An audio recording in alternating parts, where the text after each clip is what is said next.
Safura जारगर, doctor कफील जैसे 17 activist के बाद में एक वेल नोन पॉलिटिकल एक्टिविस्ट और सोशल एक्टिविस्ट उमर खालिद को दिल्ली स्पेशल पुलिस सेल ने ड्रैकोनियन लॉस के तहत यानी UAPA sedition charges Indian penal code के तकरीबन 18 सेक्शंस जिसमें मर्डर, अटेम्प्ट टू मर्डर के तहत उन्हें अरेस्ट किया गया है, जिसका कोई ग्राउंड एविडेंसेस नहीं मालूम।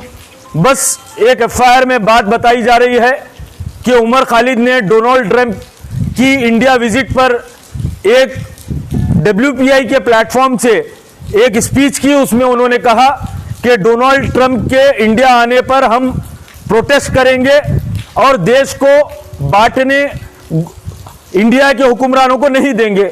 ये क्या गलत बात है कि अनपार्लियामेंट्री क्या है क्या इसमें, जिसके लिए यूएपीए चार्जेस लगाए जाते हैं।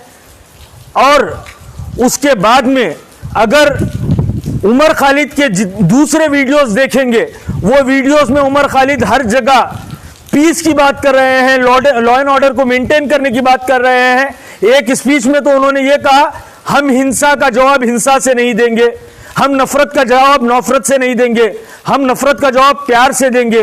अगर कोई डंडा उठाएगा तो हम अपने हाथ में तिरंगा उठाएंगे, अगर हमें कोई मारने आएगा हम कॉन्स्टिट्यूशन ऑफ इंडिया को अपने हाथ में रखेंगे, अगर हमें कोई जेल में डालेगा तो उससे कहेंगे कि सारे जहां से अच्छा हिंदुस्तान हमारा।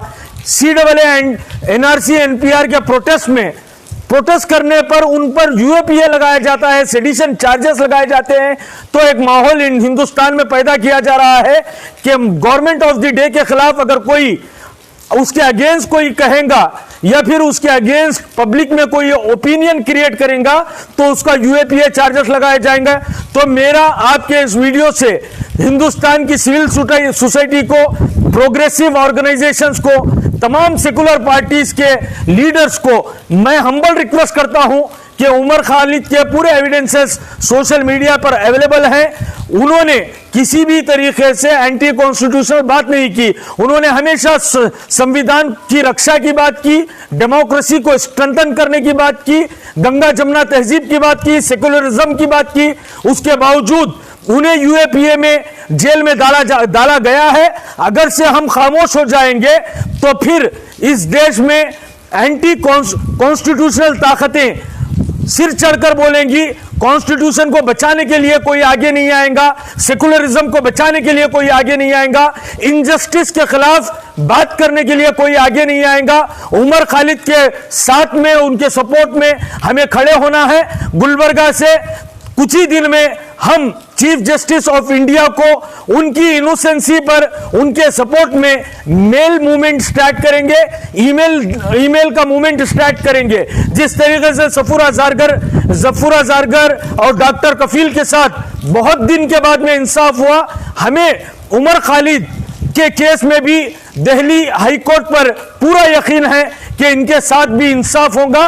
वरना हम मेल्स का मूवमेंट चलाएंगे और देखेंगे कि अगर उनके साथ ज्यादती होंगी तो गुलबर्गा में एक हिस्टोरिकल प्रोटेस्ट भी किया जाएगा।